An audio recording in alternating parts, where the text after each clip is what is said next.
모든 사람들은 하나님을 믿을까요? 안 믿을까요? 사실 거의 다 하나님을 믿는 사람들입니다. 무신론자라고 주장하는 사람도 있고, 물론 불가지론자, 그게 뭐냐면 신이 없는지 잘 모르겠다, 뭐 이렇게 주장하는 사람도 우리가 있다라고 생각하지만 사실은 그런 사람 많지 않습니다. 대부분의 사람들은 하나님을 믿다라고 주장을 하고, 또 하나님이 어떠하시다는 데에 대한 어떤 의견, 또 이해, 견해들이 나름대로 다 있습니다. 문제는 있지 않습니까? 그 하나님에 대한 그 믿음과 그 이해가 다르다라는 데 있죠.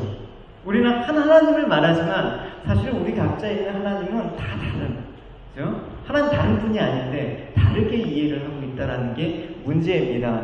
그리고 또 종교들이 있죠. 세상에서 각자 다른 하나님을 믿음과 이해의 관점에서 보고 있습니다. 뭐 이슬람 하나님 안 믿습니까? 불교 하나님 안 믿습니까? 힌두교, 기독교?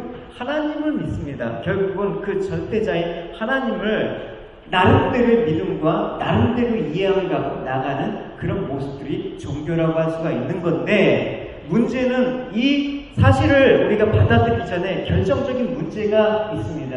뭐냐면 누가 옳은가? 누가 진리인가? 그 문제를 갖고 우리는 심각하게 생각을 해봐야 되는 것입니다. 종교생활은 우리가 선택일 수가 있다고 하고, 우리가 뭐든 믿으면 되는 거 아니냐라고 하지만, 이 결정적인 단순한 질문 같지만 단순하지 않은 이 명제에서 과연 누가 옳은가라는 그 질문을 우리가 심각하게 하지 않으면 하나님은 누구신가 우리는 모르고 신앙생활을 할 수가 있다는 것입니다. 그래서 하나님에 대한 그 누구의 믿음과 이해가 정확한지, 우리는 논쟁을 벌이기도 하고 또 서로가 맞다라고 주장을 하지만, 우리가 가장 하나님을 하나님으로 믿는 가장 중요한 그 근거는 성경 말씀이겠죠. 뭐 우리도 경전이 있다 한번 봅시다. 그렇다면 우리가 정말 믿는 하나님은 참된 하나님인가? 그것들을 어떻게 우리는 알 수 있습니까? 우리 스스로 물어보지 않으면 안 됩니다. 우리 신앙과 정확한 그 하나님에 대한 인식이 과연 정확하게 우리가 믿고 하나님 지금 신앙생활 하는가 어떻게 증명을 하고 있습니까? 오늘 본문에는 그거를 세 가지로 얘기하고 있습니다. 어떤 것입니까? 1절에 예수께서 그리스도임을 믿는 거, 또 그의 계명을 지킬 때 하나님 말씀을 지키는 거, 그리고 우리가 하나님의 자녀를 사랑하는 모습으로 증명이 된다, 나타난다, 그렇게 얘기를 하고 있습니다.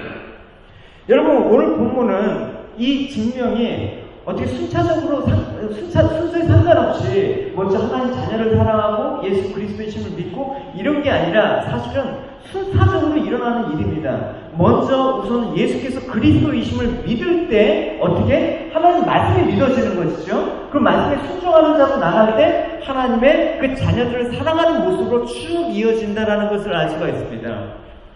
그래서 오늘 이 세 가지의 증명은 우리가 꼭 마음에 새겨야 되는데 전제가 있습니다. 이 전제가 성립되지 않으면 이 세 가지를 증명할 수가 없습니다. 전제가 뭡니까? 전제는 1절에 있습니다. 뭐라고요? 우리가 하나님께로부터 낳은 자다. 이 전제가 있다는 것입니다. 이 전제가 앞에 뒤에 이제 이어지는 세 가지 증명의 가장 큰 근원이 되어야 되는 것입니다.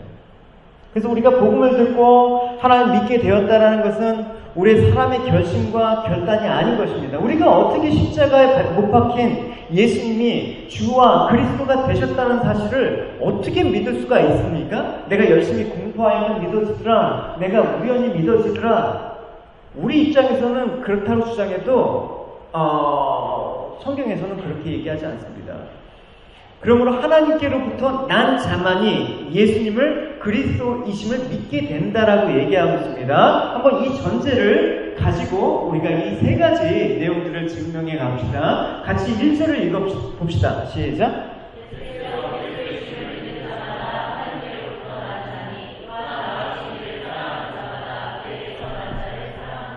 예. 하나님께 난 자만이 예수님을 그리스도이심을 믿는데요. 요한복음 3장에서 보면 누가 나오죠? 니고데모 나오지 않습니까? 율법의 선생이라고 얘기하고 있습니다. 근데 율법의 선생인 니고데모조차 너가 거듭나야 된다는 말씀을 알아듣지 못했다는 거예요. 우리가 지식으로 알 수만 있다 그러면 니코데모만큼 성경 지식이 있는 사람이 어디 있겠습니까? 근데 예수님께서 분명히 말씀하셨죠. 물과 성령으로 거듭나야 된다. 그러면 우리가 예수를 구주로 믿는다라는 것은 하나님께서 낳으셔야 된다라고 얘기를 하고 있습니다. 요한복음에서 봅시다. 같이 읽겠습니다. 시작. 영접하는 자, 곧 그 이름을 믿는 자들에게는 하나님의 자녀가 되는 권세를 주셨으니 이는 혈통으로나 육정으로나 사람의 뜻으로 나지 아니하고 오직 하나님께로부터 난 자들이니라. 여러분, 우리가 예수 믿는데 제일 방해되는 게 뭐예요? 뭐가 제일 방해돼요? 게으름? 아니면 뭐 세상에 대한 욕심? 아니면 다른 종교의 매력?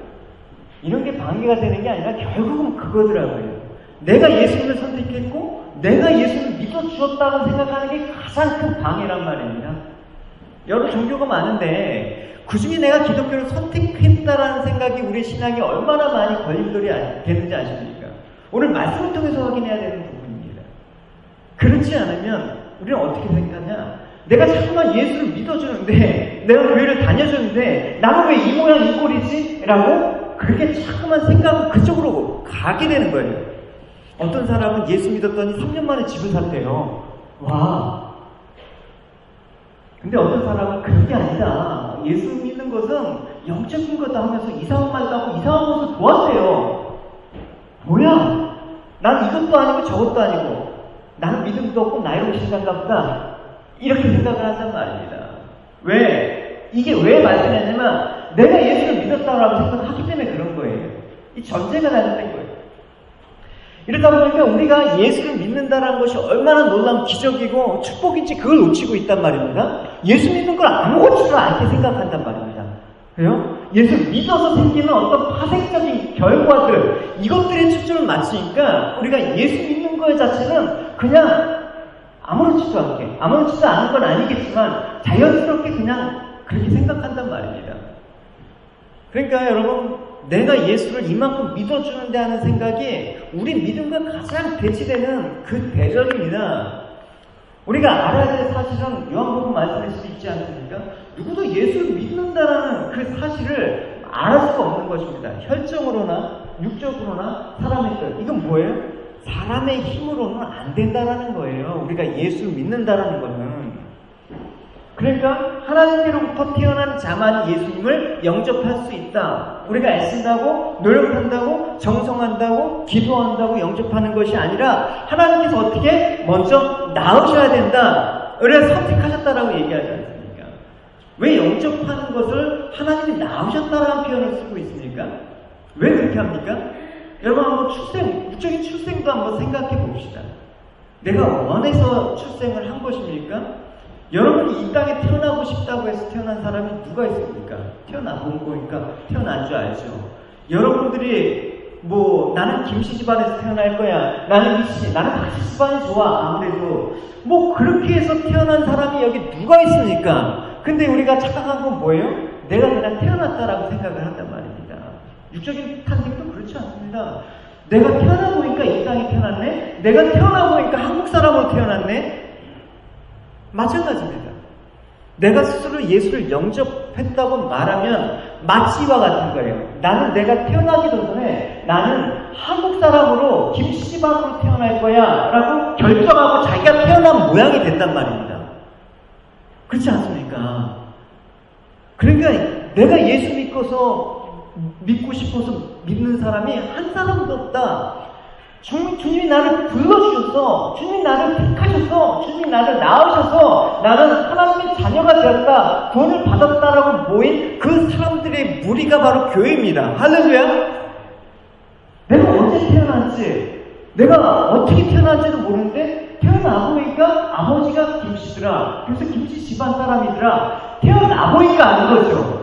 태어나기 전에 내가 계획하고 태어난 게 아니란 말입니다.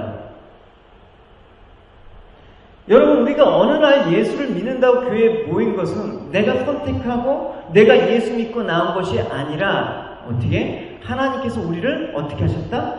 낳으셨다라는 표현을 쓴 거예요. 이가 여러분 인정을 하고 싶지 않지만 성경은 그렇게 얘기하고 있습니다. 우리 낳으시려면 여러분 어떻게 해야 돼요, 여러분? 봉구 형제네가 셋째가 생겼어요, 여러분. 네. 낳으시면 이제 어떻게 합니까? 고통스럽죠. 해산의 고통이 따르지 않습니까? 하나님께서 우리가 낳으셨다라는데 우리는 그런가 보다. 유괴탄상도 그렇게 아픈데 우리를 영원한 하나님의 자녀로 구원시키기 위해서 우리를 낳았다는 표현이 그렇게 단순한 것만은 아닙니다. 그래서 우리를 낳기 위해서 얼마나 고통을 당하셨는가, 이 고통을 제대로 알 때만이 우리가 예수 믿고 있는 이 사실은 천하를 다 주고도 얻을 수 없는 귀한 보배인 것입니다. 예수 그리스도가 나의 보배인 것입니다. 할렐루야! 그러니까 우리가 어떻게 태어났냐면, 우리가 태어났을 때 죄악 가운데 태어나지 않았습니까? 그 말은 뭐냐? 우리 힘으로 나갈 수 없는 우리보다 강한 존재인 사단의 소근하기, 그 권세 아래 우리가 놓여 있는 상태란 말입니다. 그러니까 사단은 어떻게 합니까? 창조주신 하나님을 배반하게 해요. 그러면 스스로 주인인 것을 그냥 착각하게 만드는 거예요. 그게 사단의 세력 안에 놓여 있는 인간의 실상이란 말입니다. 그러니까 그렇게 붙들려 있기 때문에 스스로는 영접할 수가 없어요. 스스로 내가 하나님을 믿을 수가 없단 말입니다. 우리가 성경 공부 시간에 은혜에 대해서 나눴죠. 여러분 잘 상기를 해보시죠. 근데 영접하는 자가 있다 그러면 어떻게 됩니까? 우리가 예수를 믿게 된다 그러면 어떻게 되는 것입니까? 그 사단의 권세 아래에 있는데 사단보다 더 강한 어떤 존재가 그 사단의 그 권세를 이겼을 때만 가능해요. 그래서 약한 자가 그 결박당한 자가 그 결박을 벗어나려면 그 결박한 사람보다 더 강한 자가 와갖고 구해내야 된단 말입니다. 그 말이 이 말이에요. 같이 읽어봅시다. 자.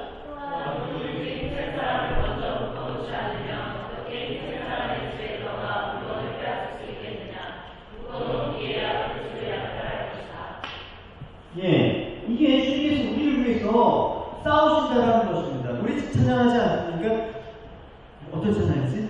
우리를 위해서 싸우시는 주의 손을 보라. 우리를 위해서 싸우시는 주. 할렐루야. 구약에서도 전쟁은 누구에게 속한 것이다? 나 여호와께 속한 것이다 라고 얘기한 거예요. 우리가 싸울 수 있는 문제가 아니란 말입니다. 이 권세는. 그래서 여러분 구약의 출애굽 사건이 바로 이 모습을 보여주는 거예요. 이스라엘이 애굽에서 구출되기 위해서 필요한 건 무엇입니까? 이스라엘을 붙잡고 있는 애굽을 부셔야 된단 말입니다. 그러니까 하나님께서 10가지 재앙을 통해서 애굽의 바로를 굴복시키고 자기 백성을 구출해낸 거. 이게 구원이. 그러니까 인간은 내가 내 의식대로 사는 것 같지만 다 어디에 붙어 있어요? 사단에 붙들린 채로 살아가는 거예요. 거기에 끌려간 채로 살아가는 거예요. 흑암과 어둠과 이 세상의 신인, 이 모든 것들을 주관하는 이 사단에 의해서 끌려다니는 거예요. 오늘도 여러분, 내가 예수 안 믿고 살았다 그러면 어디에서 어떻게 지금 살아가고 있는지, 어떻게 지금 뭔 짓을 하고 있는지 알 수가 없는 거예요. 끔찍한 거예요. 그러니까 사단으로부터 자기 백성을 구출하기 위해서 어떻게 한다? 사단을 이기시지 않으면 안 되는 거예요. 그게 무엇입니까? 주님께서 용서가 되셔서 사단을 이겨버린 것이 뭐예요? 십자가와 부활 아닙니까? 에베소 4장 봅시다. 8절입니다. 시작.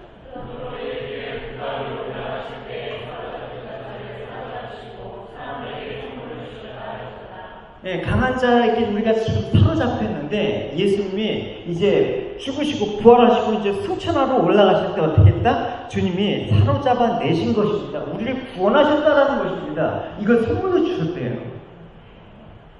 여러분 라이언 일병구하기 그 영화 보신 분 있지 않습니까?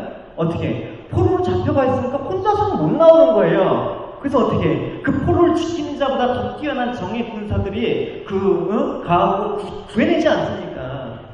그래야지만 살 수가 있는 거예요. 주님께서 십자가에 부하여 사망의 권세에 깨어내서 사단을 이기셨기 때문에 예수를 영접하는 자가 그래서 나오는 것입니다. 그냥 교회에서 등록해서 하고 내가 예수를 영접하는 거, 그런 일은 표면적인 거지만 그런 일은 영적으로 보면 주님께서 미리 우리에게 이렇게 영접할 수 있는 은혜를 주셨기 때문에. 그래서 여러분 예수 믿는 사람을 만날 때마다 참 믿는 그 믿음을 가진 사람을 귀하게 우리는 생각을 해야 되죠. 참 귀합니다.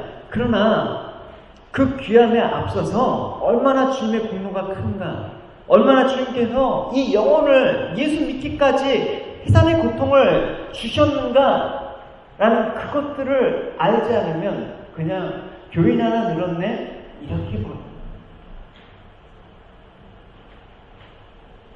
그 아들을 십자가에서 외면하시기까지 하는 그 고통을 통해서 영접하는 자를 주님께서 낳으신다, 만들어내신다라는 것입니다.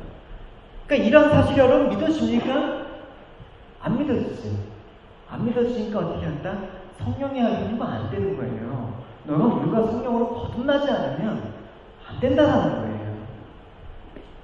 진심으로 여러분 내가 하나님을 믿습니까? 물어보겠습니다. 여러분 진심으로 하나님을 사랑하십니까? 왜 대답이 없어요? 제가 심각한 질문을 했나요, 여러분? 여러분 진심으로 하나님 사랑하십니까? 네. 아멘. 믿습니다. 여러분 진심이라고 생각합니다. 근데 내가 고백한 진심은 잘 변한다라는 단점이 있습니다. 여러분 연애할 때 생각해 봅시다. 연애할 때 진심으로 사랑한다고 고백하는 거, 그리고 결혼합니다. 가짜입니까? 진심이니까 결혼하죠. 요즘 또 이혼도 많이 하죠. 왜 이혼합니까? 진심으로 미워하니까 이혼하죠. 그럼 그 진심은 뭐예요? 사랑하는 것도 진심이고 미워하는 것도 진심 아니에요. 내 진심으로 하나님 믿는다? 어려운 거예요. 여러분 그 진심은 한결같지가 않는 거예요.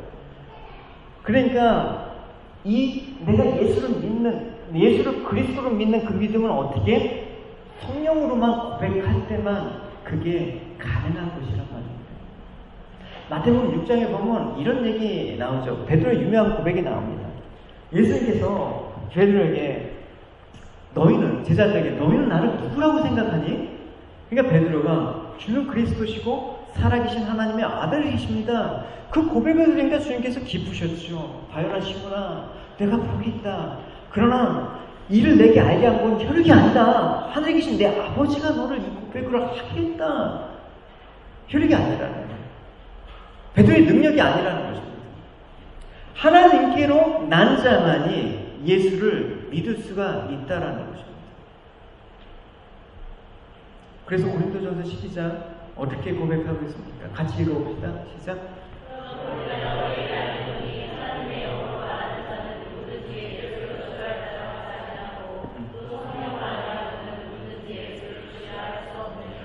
예, 성령으로 아니하고는, 하나님으로 나지 않냐고는 예수를 우리가 그리스도라고 말할 수가 없는 것입니다. 근데 여러분 우리가 예수를 주라고 고백했는데 정말 우리가 어떤 마음으로 고백했는지 한번 잘 봅시다. 너무나 습관적이지 않습니까? 너무나 기계적이지 않습니까? 우리가 예수님을 사랑한다는 거 너무나 그냥 습관적인 고백 같지 않습니까?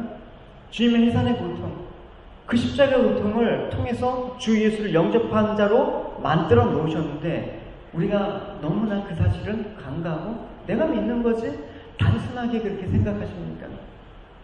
정말 주님이 우리를 어떻게 사랑하셨나? 하나님의 그 사랑을 안다 그러면 예수님 할 때마다, 예수 그리스도 그 이름을 부를 때마다 어찌 나 같은 죄인을 살리셔서 주를 영접하게 하셨습니까? 라고 생각하면서 감사와 찬양이 넘쳐야 되는 것입니다.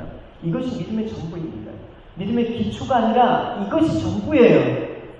이게 기초라고 생각하니까 어떻게 되냐? 내가 예수 믿었는데 그 다음 이건 기본이니까 예수 믿고 좀 더 나은 차원이 어디 있는가 자꾸만 생각한단 말입니다. 예수 외에 우리가 어디 있습니까? 예수 외에 우리가 결국된 인생은 뭐가 있겠습니까? 그 차원이 아닙니다. 신앙은 예수가 나의 전부이십니다. 그 차원입니다. 예수는 나의 전부이십니다. 할렐루야! 그러니까 우리로 하여금 예수를 믿게 하는 이 엄청난 일을, 주님께서 행하신 일들을 우리가 알아가는 게 신앙생활이죠. 이것을 알아갈 때마다 성장한다, 성숙한다라는 말 쓰죠. 성화한다 이런 말도 쓰고요. 여러분 우리가 얼마나 고집스러운 자였습니까? 여러분 10년 전, 20년 전에 여러분의 모습을 보면 얼마나 욕심꾸러기였습니까? 저 말입니다. 저 얼마나 내가 고집스럽고 얼마나 내 자신을 내가 주인 삼아 내 인생을 한번 멋있게 살아보겠다고 얼마나 날뛰었습니까? 20년 전에 저. 근데 그렇게 날뛴 저를 주님께서 깨뜨려 부셔가면서 예수님을 주님으로 영접케 하셨습니다. 할렐루야? 할렐루야? 사도 바울이라는 영화를 한번 보십시오. 이제 그 놀랍고 크신 주님의 사랑 외에는 우리는 할 말이 없습니다. 너무나 감동, 너무나 감사해요. 이렇게 예수를 그리스도이심을 믿는 자마다 하나님을 믿는다라는 증거가 나옵니다. 그 입에서 정말 우리가 성령으로 고백하게 하지 않으면 안 되니까 구원받지 않으면 이 고백이 나올 수가 없는 고백입니다. 이렇게 예수 그리스도를 믿는 자마다 그러면 하나님을 믿는다는 증거가 나오는데 그 다음 이어서 뭐가 나타난다고요? 2절과 3절에 뭐가 있습니까? 같이 읽어봅시다. 시작.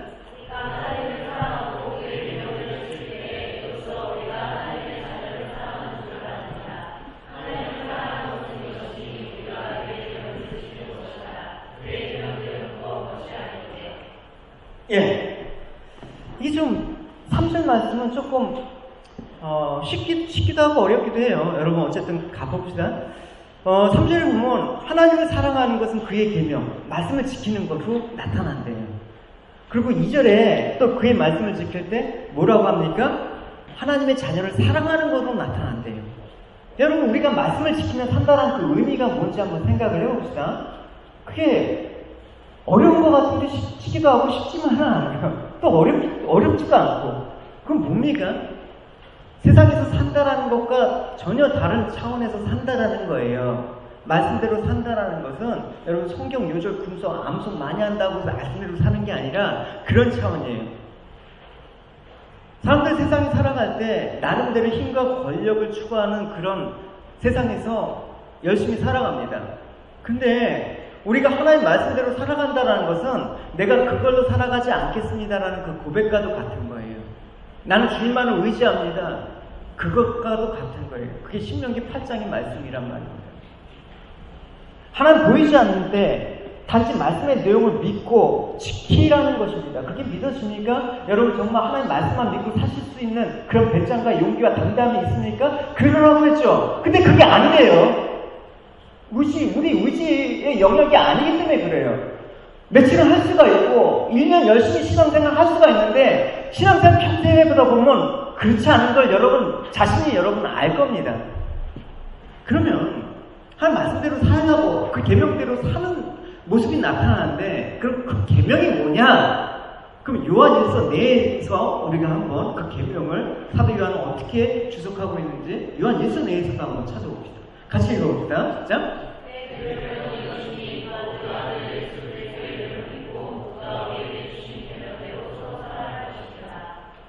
예, 예수 그리스도의 이름을 믿음과 그죠? 우리가 서로 사랑하는 것으로 나타난다고 했잖아요. 그러니까 믿음은 여러분 뭐라고요? 우리에게서 나온 것이 아니다. 아까 얘기했잖아. 선물이라고. 그죠? 그러니까 우리에게서 나온 게 아닌 것이 믿음이라면 그 다음 믿음과 또 여기 뭐가 나와요? 우리가 서로 사랑. 그럼 믿음과 사랑이라고 할 때 이 사랑은 어디서 나온 거냐? 사랑은 그래서 사랑도 우리 게 아니다. 주님께로부터 나온 그 결과물이다. 그러니까 하나님이 낳으셨다는 것은 믿음과 사랑을 우리에게 주셨다, 낳으셨다. 그러니까 하나님 자기 백성을 어떻게 낳으셨습니까? 천지를 창조할 때 말씀으로 창조하셨죠. 근데 인간이 범죄해갖고 다시 건져내기 위해서는 어떻게 한다? 이제는 피를 흘리셔야 된단 말입니다. 그래서 그 피 흘림의 그 사랑을 받은 자는 그 피 흘린 분을 사랑하죠. 여러분 누가 나를 위해서 정말 대신 피 흘리면서 누가 구해줬다고 하는데 그냥 아무 생각도 없이 감사함도 없이 사는 사람이 누가 있겠습니까? 주님께서 우리를 위해서 피를 흘려주셨죠. 그걸 기억한다 그러면 주님을 사랑합니다라는 그 고백이 그냥 도식적인 과식적인 고백은 아니겠죠. 진짜 감사하는 마음이 들겠죠. 근데 보니까 피뿌림을 주님의 피로 인해서 살아난 형제 지체들이 또 있어. 그러면 하나님 나만 사랑하니까 너가 주님의 피 너 묻은 거 가짜야? 이렇게 하겠습니까? 귀한 거죠. 귀한 거죠. 여기 여러분들 중에 귀하지 않은 사람이 누가 있어요? 다 예수님의 피 흘림으로 구원을 받은 사람인데 누가 귀하고 누가 덜 귀하고 누가 못났고 누가 잘났고 교회에서 이게 뭐냐고요. 이런 모습은 교회가 아니에요. 그러니까 형제 사랑이 나온다 그러면 어떻게? 그 사람도 하나님께로부터 나은 자이기 때문에 그 사람도 예수를 주로 믿는 자이기 때문에 그 사람은 사랑할 수밖에 없는 것이다. 왜? 사람은 하나님께서 낳은 것이기 때문에 그 결과물이기 때문에 우리가 만약에 우리 집을 사랑한다면 우리는 진짜 못합니다. 여러분 한번 같이 아무리 나랑 마음 맞는 사람하고 한번 살아보십시오. 여러분 한 일주일만 사면 단점들도 보이고 싫을걸요? 그죠? 우린 그런 존재 아닙니까? 그러니까 만약에 여러분 이 요한 사도가 하나님을 사랑하는 것을 형제 사랑하는 것으로 말하지 않았다고 가정합시다. 그럼 어떤 일이 발생합니까? 하나님을 사랑하는 것을 멋대로 해석했을 거예요. 내가 형제에 대해서 어떤 생각들, 어떤 마음으로 가졌든지 상관없이 나는 하나님만 사랑하면 만사 오케이야. 그렇게 여긴단 말입니다, 인간은. 우리 하나님 1대1 관계 참 좋아하죠? 그게 여러분 과연 좋은 겁니까? 형제를 무시하고 업신여기는 모습을 잔뜩 가지면서 교회 생활하니까 자기 행위를 내면서 내가 그래도 말씀 알고 뭐 기도 열심히 하고 헌금생활 잘하고 그러니까 나는 하나님을 사랑한다 큰소리 치지 않겠습니까? 근데 여전히 주변 사람들 보면 여전히 미워. 잘못된 겁니다. 많은 사람들이 이런 잘못을 빠져 있습니다. 내 신앙이 하나님과의 1대1 관계에서만 성립된다고요? 율법을 하나님께서 요약한 게 뭡니까? 하나님 사랑과 이웃 사랑. 십계명이 다 그거 두 가지 요약한 거 아닙니까? 너 그거 지키면 율법을 완성한 거야 라고 얘기하지 않습니까? 그러니까 하나님께만 잘하면 돼. 내 신앙생활만 잘하면 그냥 그러니까 요즘 신앙은 뭐 보면 엉망 있지 않습니까? 내 신앙생활 잘만 하면 돼. 잘하는 게 뭡니까? 예배만 들으면 후딱 가. 교제라는 것도 없고 그냥 바쁘게 돌아가. 그게 잘하는 걸까요? 형제 사랑하는 것과 하나님 사랑하는 것은 별개 문제가 아니란 말입니다. 과거 이스라엘 백성의 모습이 이랬어요. 여러분 예레미야 우리가 살펴보면 눈물 중에 하나 봅시다. 여호와께서 예레미야에게 말씀을 임하시라. 이르시되 너는 여호와의 집 문에 서서 이 말을 선포하여 이르기를 여호와께 예배하러 이 문에 들어가는 유다 사람들아 하나님 말씀을 들으라. 만군의 여호와 이스라엘 하나님께서 이와 같이 말씀하시되 너희 길가기를 바르게 하라. 그리하면 내가 너희를 이곳에 살게 하리라. 너희는 이것이 하나님의 성전이라 여호와의 성전이라는 말 거짓말을 믿지 말라. 왜 거짓말이라고 얘기합니까? 너희가 만약 길가기를 참으로 바르게 하여 이웃들 사이에 정의를 행하고 이방인과 노아와 갑을 압제하지 아니하며 무지한 자의 피를 이곳에 흘리지 아니하며 다른 신들을 뒤로 따라 칼을 접하지 아니하면 내가 너희를 이곳에 살게 하리니 곧 너희 조상들에게 영원토록 준다니라. 그러나 너희가 미익한 거짓말이 의존했다. 그러니까 하나님께서 돌보라가 고아가고 그 이방인들을 돌보지도 않고 너희들이 예배드리면서 하나님께 복받았다고 하나님께 경배한다고 거짓말하지 말아라. 그런 말이에요. 여러분들이 이웃 사랑을 하지 않는데 하나님을 사랑한다고요? 거짓말하지 말아라. 그 말하는 거예요. 그죠? 그러니까 우리가 구원을 얻었다라는 것은 반드시 어떻게 하나님 사랑과 이웃 사랑이 나타날 수밖에 없다. 그래서 너희들이 하나님 믿는 증거가 바로 그것이다 라고 하는 거예요. 요한복음 8장에 보면 예수 믿는 그 유대인들에게 예수님이 말씀하시는 거예요. 뭐라고 얘기하냐면 너희가 내 말에 거하면 참으로 너희가 내 제자가 될 거다. 진리를 하지 진리를 너희가 자유롭게 하리라. 많이 아는 말씀이죠. 이게 뭐예요? 예수님이 진리이고 예수님 말씀이 진리이기에 예수님 말씀 안에 살면 진리가 자유케 한다는 말씀인데 한마디로 말하면 그거예요. 예수님 믿어야 자유케 된다. 그 말이에요. 근데 이 말씀은 예수님을 믿고 따라 나선 그 유대인들조차 알아듣지 못합니다. 왜 그렇습니까? 내가 남에게 종살이한 적이 없는데 우리의 조상은 우리는 아브라함의 후손 아닙니까? 아브라함의 후손으로 우리가 지금까지 자유케 한 자로 살았는데 우리가 왜 남의 종이 된 적이 없는 사람한테 자유케 하리라는 말을 합니까? 우리 원래부터 자유였어요. 그러니까 예수님께서 그러시는 거예요. 뭐냐면 내가 이러는데 죄를 범하는 자마다 죄의 종이다. 그런 거예요. 같이 읽어봅시다.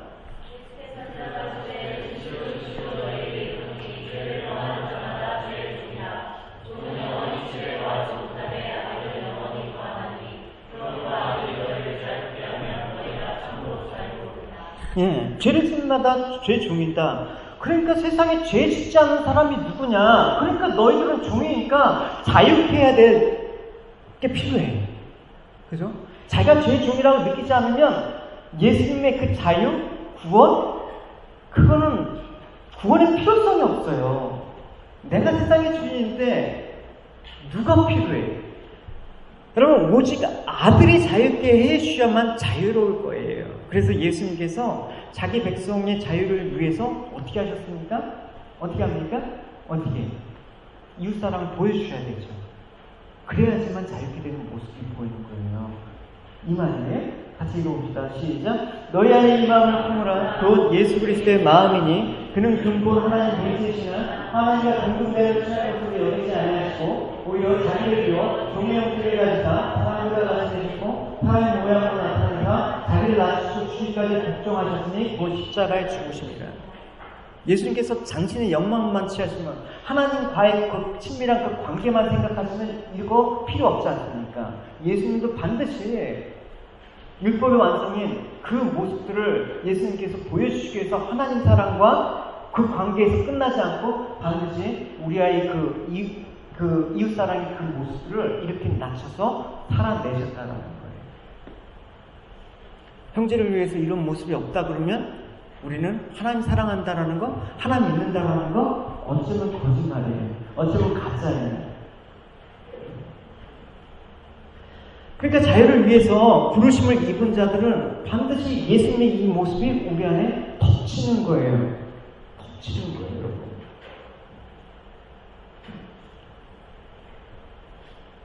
우리에게 자유를 주시기 위해서 부르셨는데 그 자유가 바로 예수님의 이 마음을 담아내는 걸 자유라고 얘기한답니다.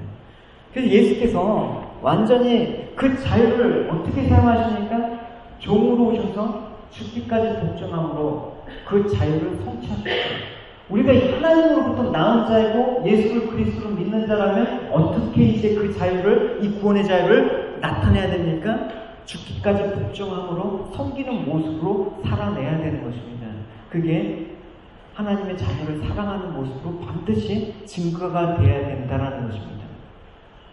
그러니까 여러분, 이웃을 사랑하는 모습만 갖고도 안 돼요. 아까 얘기했죠. 순차적으로 돼야 되는 거예요. 내가 하나님께 마음을 입어서 예수 그리스도 주를 믿고 하나님 말씀을 믿어주고 그래서 말씀대로 이렇게 살아지는 모습들이 이어져야지. 이게 만약 이웃만 사랑한다 그러면 이슬람에서도 이웃사랑 잘합니다. 그래서 이게 같이 묶여지는 거예요. 그래서 하는데 하나님 이제 말씀을 지켜서 이제 하나님 자녀를 서로 사랑하는데 근데 좀 아리송한 말이 있어요. 3절에 사랑하는 것까지 전데 이 계명은 무거운 것이 아니에요. 이 말이 뭐예요? 사랑하는 게 무거운 게 아니래요. 참 많은 의미를 주는 말이에요. 일단 무거운이라는 힐라와 바리스는 아주 중대한 뜻이거든요. 그러니까 율법이나 어떤 가르침이 그 사람한테 매우 심각한 부담감을 준다라는 거예요. 그죠? 제가 여러분한테 만약에 매일 전화를 신방해서 집사님 집사님 새벽에 좀 예배를 드립시다. 뭐 이렇게 한다 그러면 여러분 심적 부담감이 무지 심할 거예요. 그래서 제 전화만 오면 수신 거부할 거예요. 그죠? 그러니까 이 율법이라는 게 좋은 거지만 이 율법이 너무나 우리한테는 부담인 거예요. 그래서 예수님께서 이 무거운 것들을 어떻게 가져가셨습니다. 여러분 물어볼게요. 하나님 말씀을 지키기 위해서 실천한다라고 했을 때 여러분 느낌이 어떻습니까? 하나님 말씀대로 살아야지. 응? 믿는 사람이라면 말씀대로 살아야지. 어떤 느낌이 들어요? 처음에 하다가 점점 부담 100배, 1000배, 1000배 들죠. 그죠? 부담 안쓰러운 분. 할렐루야. 그죠? 미성재 하나님 말씀대로 산다라고 하면 무슨 생각이 들어?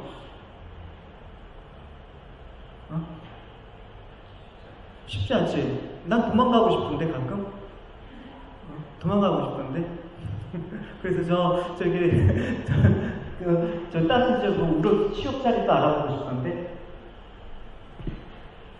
그렇죠? 목사님 하나님 말씀을 지키면서 한다고 그러면 이것처럼 힘든 게 없어요. 그죠? 그 압박감 때문에 아마 1년도 못 살고 주님이 부르실 거예요. 야 그만하고 올라와라. 근데 이제 이 부담감이라는 게 어떤 건가 이제 이해가 되니까 몸이 힘들고 뭐 심적으로 힘들더라도 좀 자유케 되더라고요. 여러분 무거운 짐이 되는 거죠. 하나님 말씀을 내가 실천의 상황으로 연결할 때 무거운 짐이 되는 거예요. 이게 가볍지가 않단 말입니다.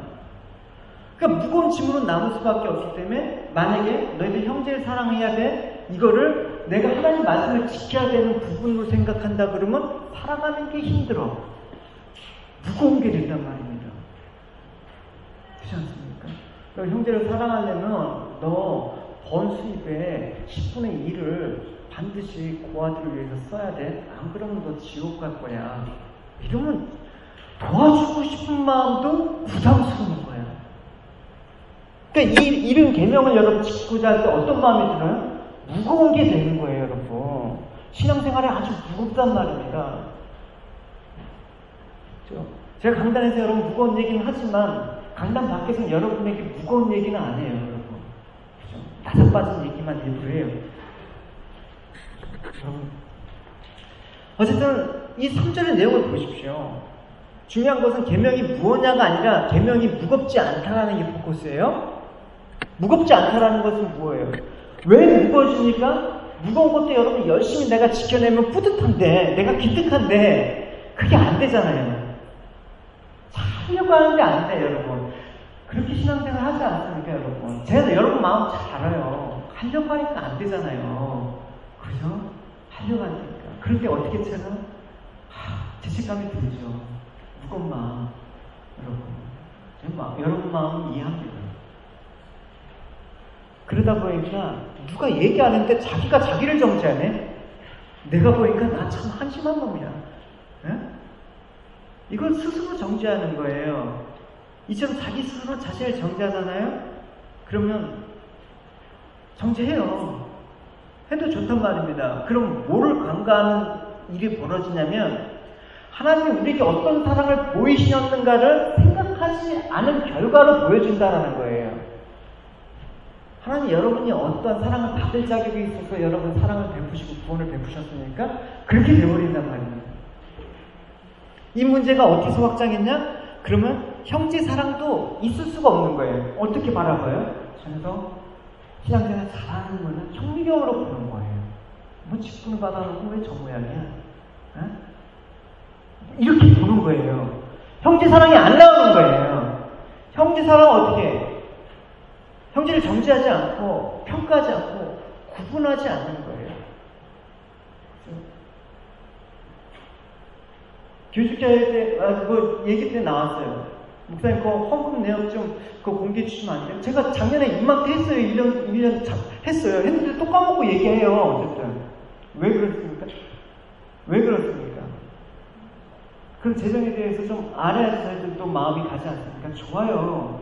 근데 뭐 하는 게 어려운 게 아니라 장부들 항상 있으니까 언제든지 오픈되어 있단 말입니다. 궁금하시면 영집사님한테 물어보고 싶고 나가는 건 뻔한데 근데 그게 문제가 아니다. 그죠? 그리고 장부를 엿다 놓으면 여러분들이 보게 되면 무슨 사태가 벌어지냐면 누가 헌금 생활 제대로 하는지 안 하는지 보이게 된단 말입니다. 그럼 정죄를 한단 말입니다. 다행히 본 사람이 없어서 감사해요. 여러분들이. 재정에 대해서 불투명하거나 저 목사가 돈을 잘 관리하고 있구나 그게 의심스러우면 그냥 저기 물어보세요. 그죠? 제 교회의 재정에 대한 거는 일도도 정말 여러분들한테 꺼리낌이 없다라고 생각을 해요. 그죠? 네. 아직 이참에 제가 저희 주에 사례를 받는 것도 얘기할까요? 그죠? 올해 올려줬어요. 제주교에서. 네. 그래서 올해 제주교에서 선물 받고 있어요. 선물 받고 있는데 생활하고 렌트비 내면 주에 저희 가정에 돌아오는 생활비는 딱 200불이에요. 200불 갖고 살아요. 잘 살아요. 여러분들도 마찬가지. 그러니까 저는 제가 검소하게 산다는 게 아니라 여러분들과 비슷하게 산다고요. 그래서 가끔 그거 아껴서 모았다가 외식도 한번 짜장면도 한번 먹고요. 예, 시간 있을 때 주제들 그냥 밥도 사주고 그래요. 되셨죠? 예, 나머지 궁금한 거 다 물어보세요. 예. 그게 문제가 아니라 평가하게 되는 거예요. 누가 한번 벌써 이게 평가가 나와요. 지표가 나온단 말입니다. 그건 형제 사랑하는 게 아니란 말입니다. 그래서 그런 거예요. 여러분들 사랑하기 때문에 그런 거예요. 그죠? 뭐가 구려갖고 자꾸만 그런 게 아니라 여러분 누구의 행위를 보면 어떻게 내 자신과 비교하지 않게 되는 거예요. 저 사람 사랑하는 사람이잖아. 근데 저거 못했다고 한심하다는 생각이 드는 거 그거는 형제 사랑의 모습이 아니다. 그러니까 여러분 스스로 여러분 죄책감 그 정죄감에 빠지면 안 됩니다. 자유하십시오. 할렐루야. 자유하십시오. 기쁘게 신앙생활 하십시오. 다만 저는 여러분들이 신앙생활 잘하기 위해서 권면을 하는 거지 그 자체로 갖고 여러분을 평가하지 않습니다. 하나님의 사랑으로 말미암아 하나님께 낫음을 아는 거 그리고 그 중심은 예수님이 계시기 때문에 이게 가능하다라는 거예요. 우린 예수님 없으면 이런 사람 못해요. 예수님이 계시고 자신 행위를 보면 죄책감을 갖고 또 자신을 정죄하게 될 수밖에 없어요. 그러니까 예수님이 우리를 그렇게 안 보셨기 때문에 우리가 이 자유와 이걸 자유로 한다라는 거죠. 하나님 말씀은 우리에게 죄책감을 주지 않습니다. 사단 우리를 정죄하지만 하나님 말씀은 우리에게 죄책감을 주지 않습니다. 근데 교회에서는 성경을 이용해서 교인들에게 죄책감을 안겨주려고 합니다. 이렇게 해야지 복받고 이렇게 해야지 바른 신앙생활을 이렇게 해야지 하나님께서 축복하신다. 별로 성경적이지 않습니다. 스스로 죄책감을 벗기 위해서 이렇게 하라 저렇게 실천의 상황이 됐으면 신앙생활 못할 사람이 어디 있습니까? 주님께서 말씀하셨습니다. 같이 읽어봅시다. 시작.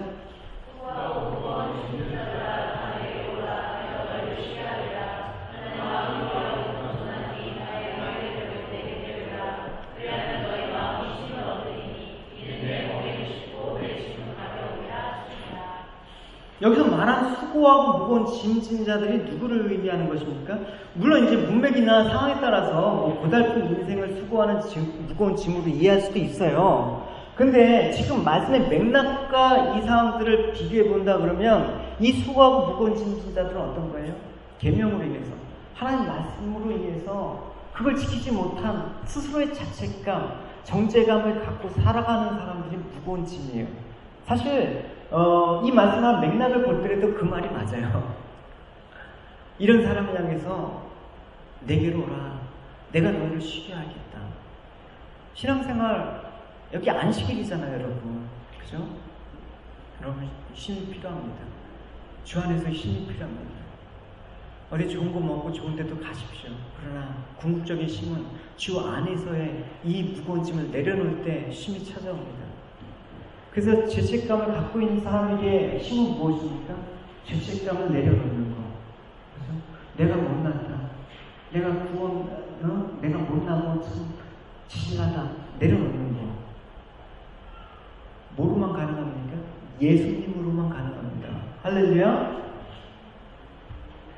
우리 모든 죄의 짐을 짊어지신 예수님께 나오는 것만이 여러분 죄책감에서 해방할 수 있는 유일한 길이 되는 것입니다. 내가 길이요 진리요 생명이다. 나 외에는 다른 길이 없다라고 말씀을 하셨습니다. 이걸 뭐라고요? 예수님께서 배우라. 이거 배워야 된대요. 그러니까 예수님이 말씀을 순종하는 모습을 보고 수고하고 무거워지면 내려놓는 걸 배우래요. 어떻게? 우리가 말씀을 순종하는 그게 아니라 예수님이 순종하는 방식으로. 예수님께서 어떻게 일하셨다? 예수님이 이 땅에서 자신을 위해서 한 번도 일하는 게 없습니다. 오직 하나님께서 맡긴 일을 기쁨으로 인해서 하는 그런 모습을 보여줬단 말입니다. 그 예수님께서 나에게 배우라는 것은 너는 너를 위해서 일하는 거 일하지 않고 주님을 위해서 그냥 기쁨 가운데 쉼을 배우라는 거예요. 쉼을 배우라는 것입니다. 쉼을 배우라고 하니까 저도 좀 미안한데 저도 잘 쉴 줄을 몰라가지고 잘 배워야 될 것 같아요. 그러니까 여러분 하나님 말씀을 지키는 거, 계명을 지키는 것 역시 뭐예요? 날 지키는 게 아니에요, 여러분. 내가 말씀 잘 지켜서 내가 정말 축복을 받고 정말 잘 되는 거 그런 차원이 아니란 말입니다. 그냥 말씀 자체 순종하는 게 기쁨이야. 그렇게 할 때 이 계명은 이 말씀을 위해서 어떤 결과를 발생하기 위해서 내가 노력하는 데서 벗어날 때 무거운 것이 아니라 가벼운 것이 되는 거예요. 할렐루야? 할렐루야? 근데 그 계명을 지키는 거로 내 신앙을 확인하고 내 믿음을 확인하고 지키는 것으로 하기 때문에 이 계명은 무거운 짐으로 다가오게 되는 거예요. 예수님께서 내 멍에는 분명히 말씀하셨어요. 쉽고 가볍다. 쉽고 가볍다. 말씀을 지키는 게 쉽고 가볍다. 근데 왜 우리는 말씀을 지키는 게 왜 이렇게 힘들까요? 그건 너희를 위해서 하기 때문이야. 너가 어떤 실천을 통해서 어떤 좋은 결과를 만들어내기 위해서 하니까 힘든 거야.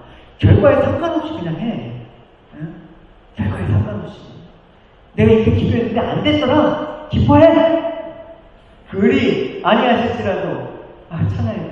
그리 아니하실지라도 감사해요. 주님 뜻을 믿기 때문이죠. 우리는 근데 그리 하시면 안 됩니다. 이런 생각. 이렇게 힘든 거잖아요. 안 돼도 돼요, 여러분. 그렇죠? 그냥 안 돼도 돼요, 여러분. 가뜩이나 삶이 지쳐서 힘든데, 그래, 더 노력해. 포기하지 마. 더 힘든 거예요, 그냥. 힘들고, 여러분 지칠 때는 그냥 하지 마세요. 자요. 좋은 거 먹고 그냥 쉬세요. 그리고 안 죽어요. 할 만큼 했어요, 여러분. 여러분 열심히 할 만큼 살았어요. 얼마나 더 열심히 해야지, 여러분. 뭔가 그게 더 무거운 짐처럼 느끼지 않습니까? 그죠? 쉬세요. 할 만큼 여러분 열심히 사셨어요. 여러분 가운데 진짜 열심히 안 사는 사람 없어요. 여러분 정말 열심히 사셨어요. 충분해요. 그죠? 그래서 예수님께서는 바로 우리에게 너가 어떻게 했다? 내가 주의 이름으로 이것도 하고 저것도 하고 그거 다 안 봐. 너의 어떠함으로 평가하지 않아요. 그러니까 오히려 내가 주님 말씀을 살지 못한 모습을 내가 볼 때마다 어떻게? 그럼에도 불구하고 이 죄인을 가까이 하시고 붙잡아 주시고 사랑하신 그 주님의 사랑을 발견하게 되는 거예요. 그래서 돌아온 통장은 바로 누구다? 우리예요. 그러니까 짐이 가벼울 수밖에 없지요. 주님을 믿는 게 기쁠 수밖에 없지요. 주님을 따르는 게 너무나 감사한 일일 수밖에 없지요. 이런 모습이 여러분 이제 2019년도에 우리 교회에도 좀 나타났으면 좋겠어요. 할렐루야? 네. 우선 저부터도 그렇게 할게요. 네. 저부터도 편한 마음으로 할게요, 여러분. 그렇죠? 네. 그래서 사도 바울은 뭐다? 율법을 지키는 게 율법을 행함으로 그게 아니라 뭐예요? 사랑하는 것이 율법을 완성하는 거야 라고 얘기를 하고 있어요. 우리 같이 봅시다. 로마서 13장 같이 읽었습니다. 시작.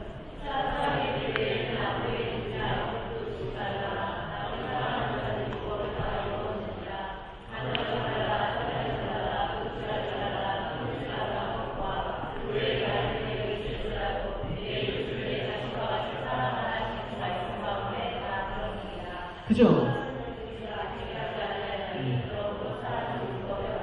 그죠? 사랑의 빛 외에는 아무에게도 지지 말라.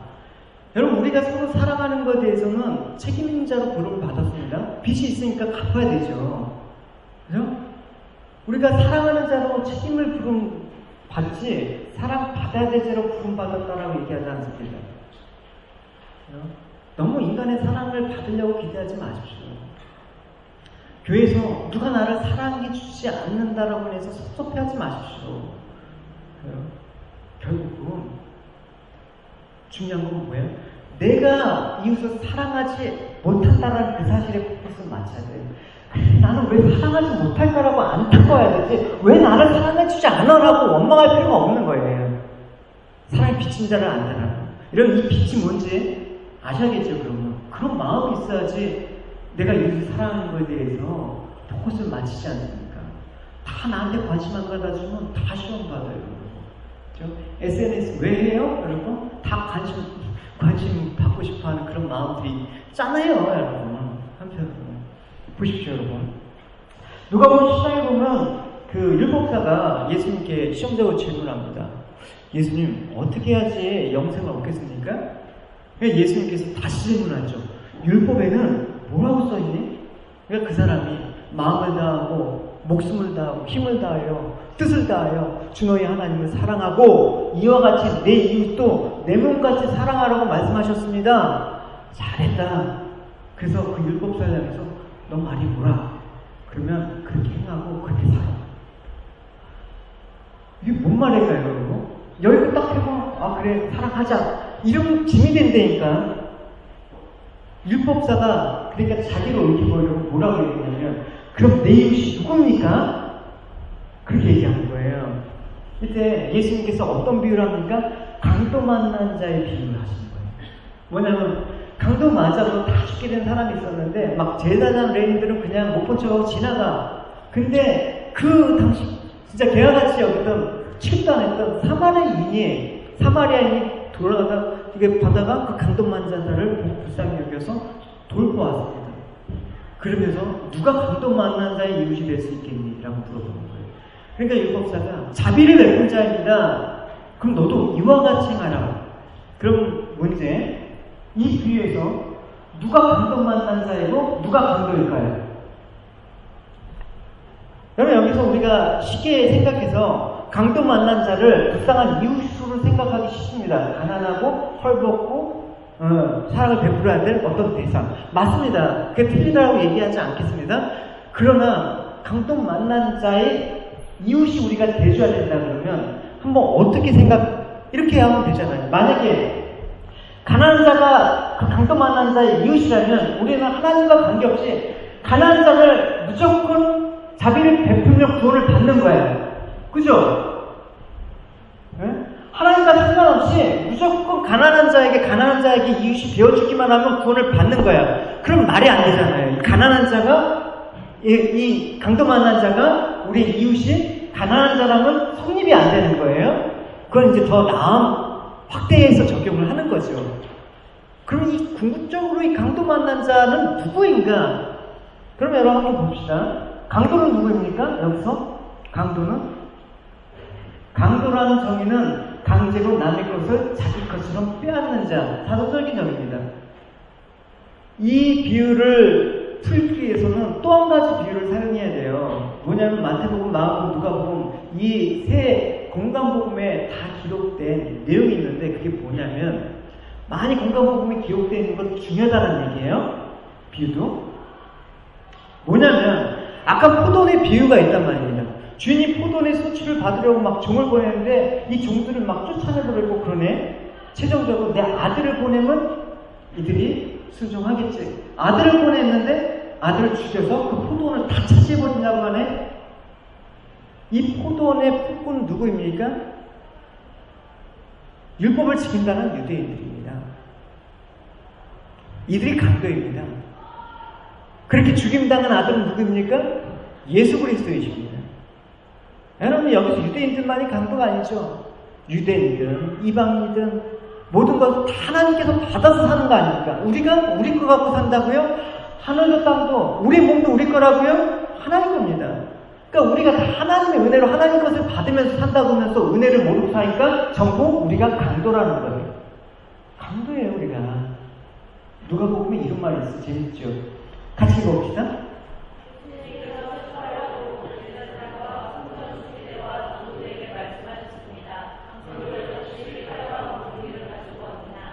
예수님께서 강도 잡듯이 잡으려고 하는 사람, 지들이 강도인데, 대제사장, 성전의 수비대, 장로들, 다 뭐예요? 다 믿는다고 하나님 믿는다고 하는 사람들이 강도예요. 그러면 강도 만난 자는 누구입니까? 예수님. 그러면 선한 사마리아 비에서 강도 맞아서 다 죽게 된 그 이웃은 누구입니까? 예수님이시죠. 강도 만난 자의 이웃인 예수님을 내 몸처럼 과연 누가 사랑할 자가 있습니까? 아무도 없더라. 그러니까 제사장이나 레위들은 그냥 다 지나가는 거예요. 나 지금 예배 드리러 가야 되거든. 나 지금 신앙생활 해야 되거든. 하나님께 예배 드리러 가야 돼. 다 성전에서 그 모양이더라. 거기가 예배이지 않아요? 그죠? 예수님 계신 곳이 예배이더라고요. 아닙니까? 그러니까 율법의 완성이 내 이웃을 내 몸처럼 사랑하라는 것인데, 우리는 참 이웃으로 보신 강도 만난 자의 이웃이 되어줘야 되는데 그 이웃을 죽여버린 자란 말입니다. 율법을 지킨다라는 명목으로, 하나님을 위한다라는 명목으로, 내 의로움을 행한다라는 명목으로 예수님을 죽였다라는 이 사실 앞에 우리는 죄인이라는 거예요. 우리 죄가 무엇인지 예수님의 죽음으로 다 드러나는 거예요. 그래서 율법이란 우리가 지켜서 의롭다함을 받는 것이 아니라, 율법을 통해서 내가 사랑이 없구나, 내가 율법을 지킬 수 없구나, 이 무거운 것들을 내가 감당할 수가 없구나라고 아는 것, 그게 율법의 정신입니다. 자신이 사랑 없는데 어떻게 율법을 완성하신 그분이 그 사랑을 우리에게 주셨어요. 그래서 내가 사랑의 빚진 자가 된 거예요. 여러분, 우리가 사랑을 받고자 한다면 여러분들 중에 사랑을 받을 자격이 있어서 사랑받은 사람이 누가 있겠습니까? 생각해 보십시오. 네? 여기는 제가 목사라고 사랑받을 자격이 있어서 하나님이 이 자리에 놓으니까 그런 사람 하나도 없어요. 똑같은 죄인이고 하나님 앞에서는 다 똑같은 죄인이에요, 여러분. 누가 잘나고 누가 못났어요. 그런데 사랑하지 않음에도 불구하고 무조건 사랑을 하신 분이 누구시다? 예수님입니다. 예수님 내어주심으로써 우리를 사랑하신 것을 보여주셨다. 그래서 요한일서의 결론, 그렇게 사랑을 얘기하는 거예요, 요한 사도가. 하나님은 사랑이다.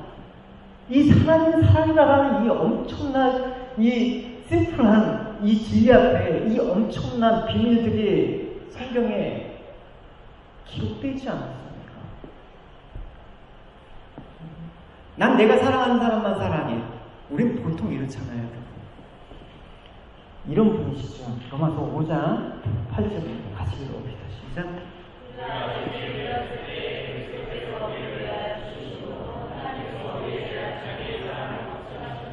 네. 우리가 사랑받을 자격은 없지만 주님께서 사랑하셨습니다. 할렐루야. 우리가 언제 한 번, 저 그런 것 같아요.